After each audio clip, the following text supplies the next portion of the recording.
Baik.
Nanti bang ni, nak kena.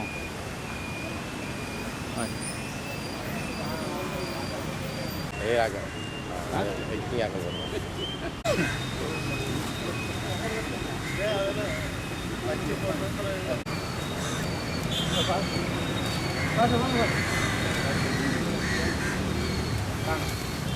மறக்க முடியாத ஒரு சம்பவம் மட்டக்களப்பு மாவட்டத்திலே ஏற்பட்ட தாக்குதல். இது நிமித்தமாக அநேக தேவனுடைய பிள்ளைகள் மட்டக்களப்பு மாவட்டத்தில் இரத்த சாட்சியாய் மரித்திருக்கிறார்கள். கிறிஸ்துவின் நிமித்தமாக மாவட்டத்திலே இரத்த சாட்சியாய் மரித்த ஒவ்வொரு பிள்ளைகளுடைய பெற்றார் உறவினர்களுக்கு எங்களுடைய அனுதாபங்களையும் எங்களுடைய இரங்கலையும் தெரிவித்துக் கொள்கிறோம். இன்னும் கடவுள் அவர்கள் அந்த குடும்பங்களையும் அவருடைய பெற்றோர்கள் உறவினர்களையும் ஆற்றி தேற்றி பலப்படுத்த வேண்டும் என்று சொல்லி நாங்கள் எங்கள் தேவனாய கர்த்தரை பார்த்து மன்றாடுகிறோம். அருமையாக கிறிஸ்தவம் என்பது ஒரு மதம் அல்ல, அது ஒரு மார்க்கம். ஒவ்வொரு மனிதனுடைய வாழ்வையும் நல்வழிப்படுத்தத்தக்க ஒரு மார்க்கம். இவ்விதமாக அந்த மார்க்கத்தை பின்பற்றின இந்த பிள்ளைகள் அன்றைய நாளிலே 2019ஆம் ஆண்டு 21ஆம் தேதி இந்த தற்கொலை தாக்குதலில் இரத்த சாட்சியாய் மரித்திருக்கிறார்கள். இவ்விதமாக இது மாவட்டத்துக்கு மாத்திரமல்ல, முழு தேசத்துக்கும் ஒரு அடையாளம். தன்னுடைய உயிரை தியாகம் செய்திருக்கிறார் என்று சொல்வதை விட, கொலை செய்யப்பட்டார் என்று சொல்வதை விட, அவர்கள் இரத்த சாட்சியாய் மரித்திருக்கிறார்கள். இரத்த சாட்சியாய் விதைகளாய் விதைக்கப்பட்டிருக்கிறது.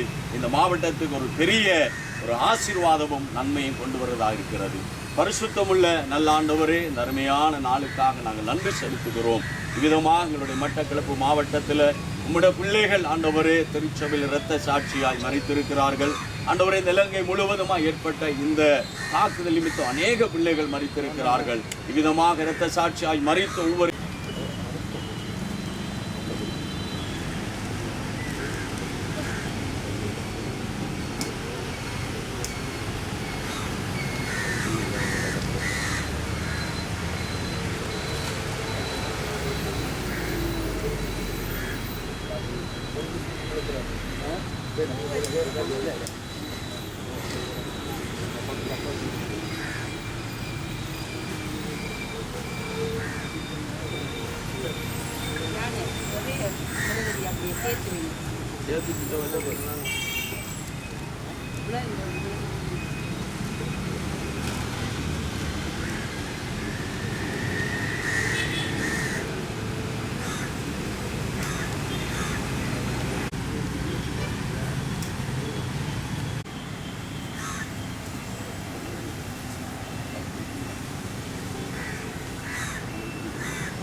Iya,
மட்டக்களப்பு சியோன் தேவாலயத்தில் குண்டு தாக்குதல் நடத்தப்பட்டு இன்று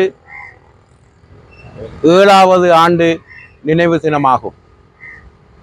இந்த நினைவு தினத்தை அனுஷ்டிப்பதற்காக மட்டக்களப்பு மாநகர சபையினால் அமைக்கப்பட்டுள்ள அந்த நினைவு தூவியிலே இங்கே கூடியிருக்கின்ற எமது மாநகர சபையின் கௌரவ பிரதி முதல்வர், கௌரவமான உறுப்பினர்கள் மற்றும் எமது ஊடக நண்பர்கள் மற்றும் இந்த நிகழ்வுக்கு இங்கே எமது வந்து இந்த இறை வணக்கத்தை ஜெபித்து தந்திருக்கிற ஃபாஸ்டர் யூனியனின் தலைவர் அவர்கள் எல்லோருக்கும் காலை நேர வணக்கத்தை தெரிவித்துக் கொள்கிறேன். உண்மையிலே கடந்த 2019ஆம் ஆண்டு ஏப்ரல் மாதம் 21ஆம் தேதி நடைபெற்ற இந்த குண்டு தாக்குதலிலே மட்டக்களப்பு சியோன் தேவாலயத்தில் 14 சிறுவர்கள் உட்பட 31 நபர்களும் இறந்ததோடு 80 பேர் காயத்துக்குள்ளாகி இருந்தார்கள். அவர்களின் ஆத்ம சாந்தி வேண்டி இந்த இடத்திலே இங்கே கூடியிருக்கிற நாங்கள் இந்த நினைவாலயத்திலே மெழுகுதிரி ஏற்றி மலரஞ்சலி செலுத்தி அவர்களின் ஆத்ம சாந்திக்காக நாங்கள் பிரார்த்தனை செய்திருக்கிறோம். மட்டக்களப்பில் இப்படி இது நடந்திருந்தாலும் கூட கொழும்பு கொச்சிக்கடை புனித அந்தோனியார் ஆலயம், நீர்கொழும்பு கட்டுவாப்பட்டி புனித செபஸ்தியார் ஆலயம் உள்ளிட்ட ஏனைய நட்சத்திர ஹோட்டல்களிலும் இத்தகைய இந்த குட்டுந்தாக்குதல்கள் நடைபெற்று மரணமடைந்தும் காயமடைந்தும் உள்ளனர்.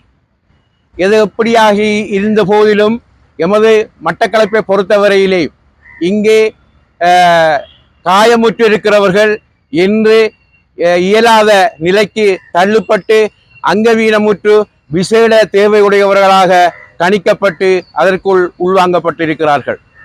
இந்த நிகழ்வில் நாங்கள் மறைந்தவர்களுக்கு அஞ்சலி செலுத்தி இருக்கிற நேரத்திலே அத்தகையவர்களும் அந்த வலிகளிலிருந்து மீண்டு அவர்களின் சாதாரண வாழ்வியலுக்கு வர வேண்டும் என்று நாங்கள் எல்லோரும் இறைவனை இன்று பிரார்த்தனை செய்கின்றோம்.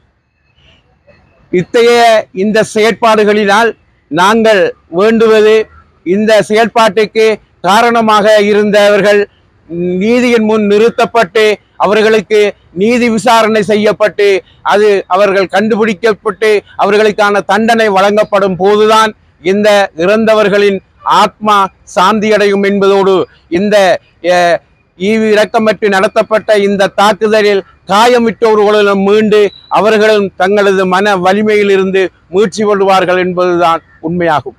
நீதியான நியாயமான வெளிப்படைத்தன்மையாக ஒரு நீதியை வேண்டி நாங்கள் இருக்கின்ற இந்த நேரத்திலே இவ்வளவு காலமும் அரசு பல்வேறுபட்ட முயற்சிகளை எடுத்து வருகின்ற போதிலும் அத்தகைய செயல்களை செய்தவர்கள் கண்டுபிடித்து அவர்கள் நீதியின் முன் நிறுத்தப்பட வேண்டும் என்பதுதான் நாங்கள் இந்த இடத்தில் இறைவனை வேண்டி பிரார்த்தனை செய்கின்ற நிகழ்வாக அமைகின்றது. நன்றி, வணக்கம்.